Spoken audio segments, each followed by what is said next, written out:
हरे कृष्णा, राधे राधे। स्वागत है आप सभी का गोविंद भजो चैनल पर। आज के इस वीडियो में हम सुनने जा रहे हैं अन्नपूर्णा व्रत की कथा।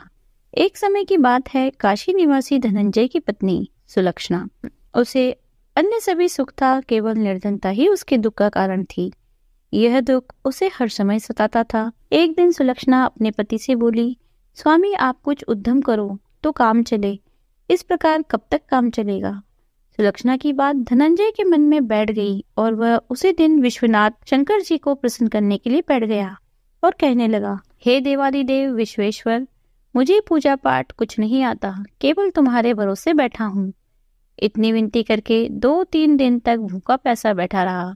यह देखकर भगवान शंकर ने उसके कान में अन्नपूर्णा अन्नपूर्णा अन्नपूर्णा इस प्रकार 3 बार कहा। वह सोचने लगा, यह कौन है, क्या कह गया। इस सोच में धनंजय पड़ गया। फिर मंदिर से आते हुए ब्राह्मणों को देखकर पूछने लगा, पंडित जी अन्नपूर्णा कौन है। ब्राह्मणों ने कहा, तू अन्न छोड़कर बैठा है, सो तुझे अन्न की ही बात विचार में आती है, तू घर जा, अन्न ग्रहण कर। तब धनंजय घर आकर स्त्री से सारी बात कहने लगा। वह बोली, नाथ आप चिंता न करें, स्वयं शंकर जी ने यह मंत्र दिया है, वे स्वयं ही इसका खुलासा करेंगे। धनंजय फिर जैसे के तैसा पूजा में बैठ गया। रात्रि में शंकर जी ने आज्ञा दी, कहा तो पूर्व दिशा में चला जा। वह अन्नपूर्णा का नाम जपता जाता, रास्ते में फल खाता जाता, झरनों का पानी पीता जाता। इस प्रकार कितने दिनों तक चलता गया। वहां उसे चांदी सी चमकती वन की शोभा देखने को मिली। सुंदर सरोवर देखने में आया। उसके किनारे कितनी ही अप्सराएं झुंड बनाए बैठी थी। एक कथा कहती थी और जय मां अन्नपूर्णा इस प्रकार बार बार कहती जाती। ये अघन मास की उजियारी रात्रि थी। आज से ही व्रत का आरंभ था। जिस शब्द की खोज करने वह आया था, उसे वह वहां सुनने मिला। धनंजय ने उनके पास जाकर पूछा, हे देवियों आप क्या करती हो। सब ने कहा, हम अन्नपूर्णा माता का व्रत करती हैं। व्रत करने से क्या होता है, ये किसने पहली बार किया था, इसे कैसे किया जाता है, इसकी क्या विधि है, मुझसे भी कहो। वो कहने लगी, इस व्रत को सब कोई कर सकते हैं। 21 दिन के लिए 21 गांठ का सूत का धागा लें। 21 दिन न बने तो 1 दिन उपवास करें। यह भी न बने तो केवल कथा सुनकर प्रसाद ले। निराहार रहकर कथा कहे या सुने। सुनने वाला कोई ना मिले तो पीपल के पत्तों को रखकर सुपारी या ग्वारपाठा के वृक्ष को सामने कर, दीपक को साक्षी कर, सूर्य, गाय, तुलसी या महादेव को बिना कथा सुनाए मुख में दाना नहीं डालना चाहिए। यदि भूल से दाना मुंह में पड़ भी जाए तो 1 दिन फिर उपवास करें। धनंजय बोला, इस व्रत के करने से क्या होगा। वे कहने लगी, इसके करने से अंधों को नेत्र मिलते हैं, लूलों को हाथ मिलते हैं, निर्धन के घर धन आता है, बांझ को संतान मिलती है, मूर्ख को विद्या आती है। जो कामना से ये व्रत करते हैं, माँ उनकी इच्छा वो पूरी करती है। वह कहने लगा, बहन मेरे पास भी धन नहीं है, विद्या नहीं है, कुछ भी तो नहीं है, मैं दुखिया और दरिद्र ब्राह्मण हूँ, मुझे भी इस व्रत का सूद दोगी। तो वह कहने लगी, हाँ भाई देंगे, तेरा कल्याण हो, ले यह व्रत का मंगल सूत्र ले। धनंजय ने व्रत किया। व्रत पूरा हुआ तो सरोवर में से 21 खंड की सुवर्ण सीढ़ी हीरा मोती जड़े हुए प्रकट हुई। धनंजय जय अन्नपूर्णा कहता जाता। इस प्रकार कितनी ही सीढ़ियां उतर गया और क्या देखता है, करोड़ों सूर्य के समान अन्नपूर्णा का मंदिर है। उसमें सामने स्वर्ण सिंहासन पर माता अन्नपूर्णा विराजमान है। सामने भिक्षा हेतु भगवान शंकर खड़े हैं। दिव्यांगनाएं चंवर डुलाती हैं, कितने ही हथियार बांधे पहरा देती हैं। धनंजय दौड़कर जगदम्बा के चरणों में गिर गया। देवी उसके मन का कलेश जान गई। धनंजय कहने लगा, माता आप तो अंतर्यामी हो, आपको अपनी दशा क्या बताऊं। माता बोली, तूने मेरा व्रत किया है, जा संसार तेरा सत्कार करेगा। माता ने धनंजय के जिह्वा पर बीज मंत्र लिख दिया। अब तो उसके रोम रोम में विद्या प्रकट हो गई। इतने में क्या देखता है, काशी विश्वनाथ के मंदिर में खड़ा है। माँ का वरदान ले धनंजय घर आया। सुलक्षणा से सब बात कही। माता जी की कृपा से उसके घर में संपत्ति उमड़ने लगी। छोटा सा घर बहुत बड़ा गिना जाने लगा।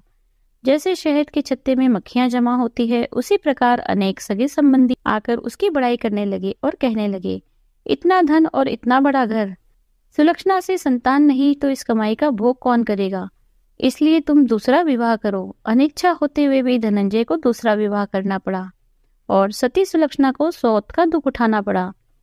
इस प्रकार दिन बीतते गए। फिर अघन मास आया। नए बंधन से बंधे पति से सुलक्षणा ने कहा, हम व्रत के प्रभाव से सुखी हुए हैं, इस कारण यह व्रत छोड़ना नहीं चाहिए। यह माता जी का ही प्रताप है जो हम इतने संपन्न और सुखी हुए हैं। सुलक्षणा की बात सुनकर धनंजय उसके पास आया और व्रत में बैठ गया। नई बहू को इस व्रत की खबर नहीं थी। वह धनंजय के आने की राह देखती रही। दिन बीतते गए। व्रत पूरा होने में 3 दिवस बाकी थे। नई बहू को खबर मिली। उसके मन में ईर्ष्या की ज्वाला दधक रही थी। सुलक्षणा के घर आ पहुंची और वहां कलेश मचा दिया। धनंजय को अपने साथ ले गई। नए घर में धनंजय को थोड़ी देर के लिए निद्रा ने जकड़ लिया। इस समय नई बहू ने उसके व्रत का सूत तोड़कर आग में फेंक दिया। अब तो माताजी का कोप जाग गया। घर में अकस्मात आग लग गई। सब कुछ जलकर राख हो गया। सुलक्षणा जान गई और पति को फिर अपने घर ले आई। नई बहू रूठकर पिता के घर जा बैठी। सुलक्षणा बोली, नाथ आप घबराना नहीं, माताजी की कृपा है। पुत्र को पुत्र हो जाता है पर माता को माता नहीं होती। अब आप श्रद्धा और भक्ति से आराधना शुरू करो, वे जरूर हमारा कल्याण करेगी। धनंजय फिर माता की आराधना करने लगा। फिर वही सरोवर सीढ़ी प्रकट हुई। उसमें माँ अन्नपूर्णा कहकर उतर गया।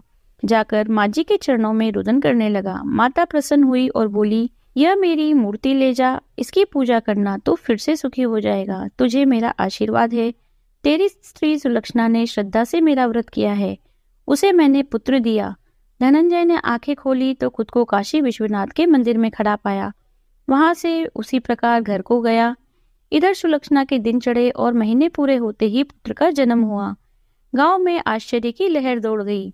मान्यता आने लगी। इस प्रकार उसी गांव के निसंतान सेठ के पुत्र होने पर उसने माता अन्नपूर्णा का मंदिर बनवा दिया। उसमें माताजी धूमधाम से पधारी, यज्ञ किया और धनंजय को मंदिर के आचार्य का पद दे दिया।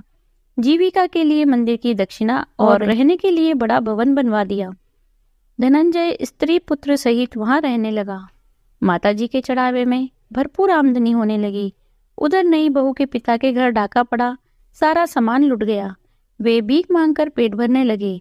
सुलक्षणा ने यह सुना तो उन्हें बुला भेजा। अलग घर में रख दिया। उनके अन्न वस्त्र का प्रबंध किया। धनंजय, सुलक्षणा और उसका पुत्र माताजी की कृपा से आनंद से रहने लगे। माताजी ने जैसे इनके भंडार भरे वैसे सबके भंडार भरे। बोलो अन्नपूर्णा मैया की जय। यदि आपको वीडियो पसंद आई है तो लाइक कीजिए, शेयर कीजिए, कमेंट कीजिए। यदि आप चैनल पर नए हैं तो चैनल को सब्सक्राइब कर लीजिए। बेल आइकन को प्रेस कर दीजिए जिससे नए वीडियोस की नोटिफिकेशन आपको तुरंत मिल जाए। मिलते हैं अगले वीडियो में। हरे कृष्णा, राधे राधे।